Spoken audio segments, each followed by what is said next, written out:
the place for comic book and anime reviews.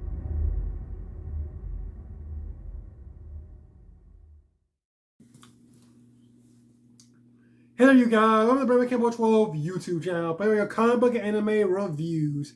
This is my review for Bleach, Can't Feel Your Own World Volume 2. And we got to see the image of Hikone on the cover of this new Bleach volume. As you can see, it is very thick compared to the first volume.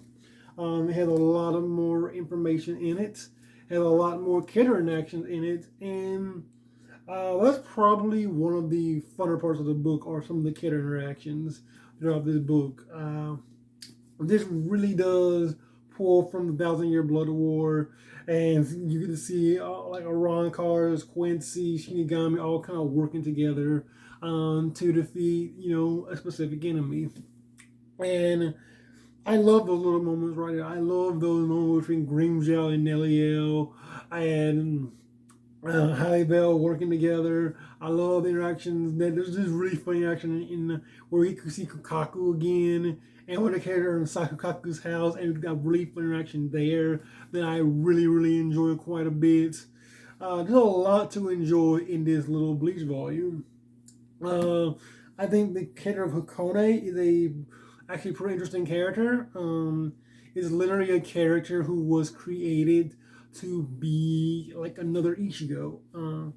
It was created by Tokinada, who are the main antagonists of this book, to take over from the Soul King and kind of rule over Soul Society with this boy Hakone, who will pretty much do whatever Tokinada says. And I really thought that was a really interesting dynamic that was being played with Hakone. I will say some criticism in the book. I still don't like Tokinada all that much. I don't think Tokinada is that great of a villain. He is the pure evil type of villain, and he's not that interesting in my opinion. His motivation, like there are points there are kind of interesting with him questioning the Soul King, but it still kind of goes back to him just being an evil douchebag. Although there is this one scene where that showed that he gets supposed to have some respect for the wife he killed.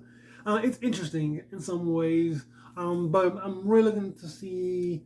And part of the problem is that we haven't really got to see Tokunaga do anything in these last two volumes, despite them being so thick. Most of the heavy lifting has been done by Hakone, who has been the underling. We also get to meet Aura Michibane, I believe her name is. And she was very interesting. She was a very interesting character who was this Fullbringer who doesn't have an object that she connects with, and as a result can only do the things that Genjo could do, like the little water thing that them. And when the Fullbringers first came out, she can do stuff like that, but like on a much larger scale. And she's known as like the Miracle Woman, and she's able to have like this giant cult for herself. I hope those aspects of the book were really well done and really well handled throughout. I thought Oro was a really great character. I thought her interaction was really great. I also like Hanataro's brother in this. I thought he was also a really interesting character, with him like forcefully healing Hikone, and those moments with him and us really understanding his characterization as well. His sinister like attitude about everything. He doesn't seem like a villain, though. I will say that. He doesn't seem like a villain. He seems like a very cynical, just type of character who's very cynical about the society's ways and does things out of enjoyment with his healing. We're going to see Shinji's Bankai in this issue or this volume. What I already kind of knew saw coming because of the spoilers that have been out, because of the video game. You look at Bleach Brave Soul, you can see Shinji's Bankai being on display. So I will say that much, like a lot of this book, because it has been spoiled a lot, like you're kind of like going along with a lot, then you're kind of skipping through some stuff just because you kind of know it all when you've been spoiled this much about a book.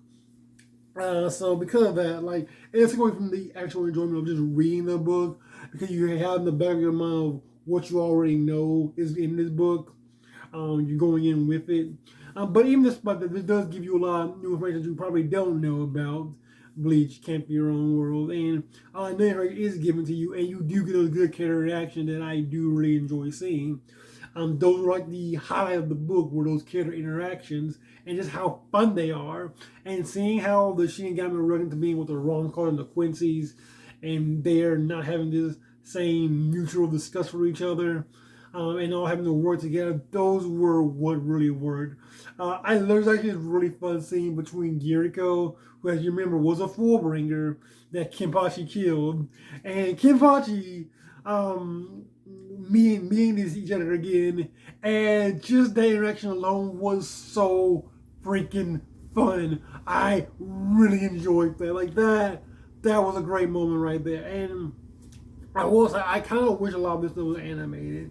I really want to see like an animated version of some of the interaction at some point. Maybe we'll get that in a Thousand Year Blood of War adaptation. Maybe we won't. I hope that we will, because some of them are just so freaking good, and I absolutely love them. But yeah, that's what I was on Bleach Can't Be Your Own World Volume 2. Let me comment about this volume of Bleach, and I will catch you guys later. Peace out.